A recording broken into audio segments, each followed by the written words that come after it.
வணக்கம், உங்கள் தமிழ் மகள். இப்போ ஒரு பெண் குயின் ரொம்ப பிரபலமாயிட்டு இருக்குல்ல. 2007 வந்த படம் அது. ஆனா அந்த டைரக்டர் வந்து பெண் குயின் கிட்டயே வாழ்ந்து அதை வந்து ஒரு டாக்குமெண்ட்ரி எடுத்திருக்காரு. இப்போ என்னடா அது 2026 ஜான்வரிலேருந்து அது பிரபலமாயிட்டு இருக்குன்னு பார்த்தீங்கன்னா, எல்லாருடைய வாழ்க்கையிலையும் வந்து ஈஸியா வந்து அமைஞ்சிடாதுங்க. எல்லாரோட லட்சியமும் வந்து மோட்டிவேஷன் அப்படின்றது எல்லாருக்குமே தேவைப்பட்டது. அதுவும் என்னன்னா, தோத்தவங்களுக்கு கண்டிப்பா அந்த மோட்டிவேஷன்றது ரொம்ப முக்கியம். தோத்தவங்களுக்கு மட்டும் தான் இதோட அருமை பத்தி தெரியும்.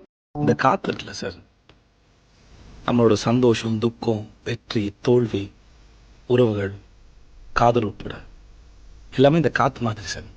அதுவா வந்து மேலே படும், ஆசையா தோடும். அப்போ அனுபவிச்சுக்கணும், அதை தக்க வச்சுக்கணும்னு நினச்சோம்னா அந்த நிமிஷத்தில் நிம்மதி போயிடும் சார். எனக்கு இது போதும் சார், எனக்கு இது போதும் சார். ஒரு பெண் குயிலுக்கு தெரிஞ்சிருக்கு நம்ம வந்தோம் வாங்க செத்தோம் அப்படின்னு இல்லாம, நம்ம யாரு ஏதோ ஒரு இடத்துல 5 பேர் 5 பெண் குயின் போயிட்டு இருக்கு. அதுல ஒரே ஒரு பெண் குயின் மட்டும் அப்படி திரும்புது. திரும்பினா பெரிய மழை 70 கிலோமீட்டர் அங்க இருக்கு. இந்த சைடு பார்த்தீங்கன்னா அவங்களுடைய பெண் குயின் கூட்டம் இருக்கு, சாப்பாடு இருக்கு, தண்ணி இருக்கு, எல்லாமே இருக்கு, காத்து வசதிக்கு எல்லாமே இருக்கு. ஆனா அந்த பெண் குயின் தனியா போற ஒரு பெண் குயிலுக்கு மட்டும் அது என்ன யோசனை பண்ணுச்சு, நம்ம இருப்போமா செத்துருவோமா, அங்க நம்ம நினைக்கிறதெல்லாம் நடக்குமா, நம்மளுக்கு நினைக்கிறதெல்லாம் கிடைக்குமா அப்படிலாம் கிடையாது. நான் ஒரு தூரம் போய் ஒன்று தொடணும் அப்படின்னு நினைச்சிட்டு அது போயிட்டே இருக்கு. இதே தாங்க எனக்கு நடந்த ஒரு உண்மையான சம்பவம். என்னன்னா, நான் 5 வருஷம் கஷ்டப்பட்ட உழைப்பு, என்னுடைய பணம், என்னுடைய செல்வாக்கு எல்லாமே ஒரே ஒரு நைட்ல அப்படியே டெமாலிஷ் பண்ணிட்டாங்க, புதைச்சிட்டாங்க அப்படின்னு கூட சொல்லலாம். ஏன்னா லேஸ்ல வந்து அந்த விஷயத்துல வந்து என்னால் எழுந்துக்க முடியல.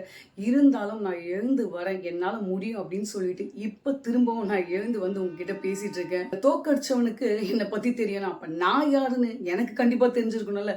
நான் தோத்து போடவே இல்லைங்க, எழுந்து வந்து நான் யாருன்னு ப்ரூவ் பண்ணுவேன்.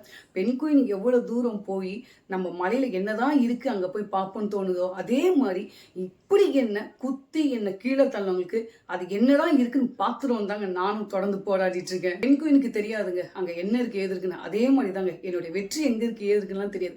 பெண் குயின் எப்படி போயிட்டே இருக்கோ அதே மாதிரி தான் என்னுடைய வாழ்க்கையில் நான் போயிட்டே இருக்கேன். இந்த பெண் குயின் எனக்கு மோட்டிவேஷன் கிடையாது, இந்த பெண் குயின் தான் நானும்.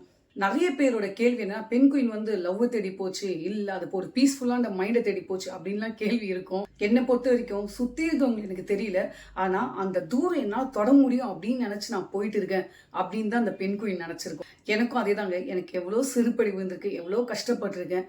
என்னை அடிச்சு நீ வரக்கூடாதுன்னு நினைச்சாங்க பார்த்தீங்களா, நான் வருவேன், கிளம்பிட்டேன், வந்துட்டே இருக்கேன். நன்றி.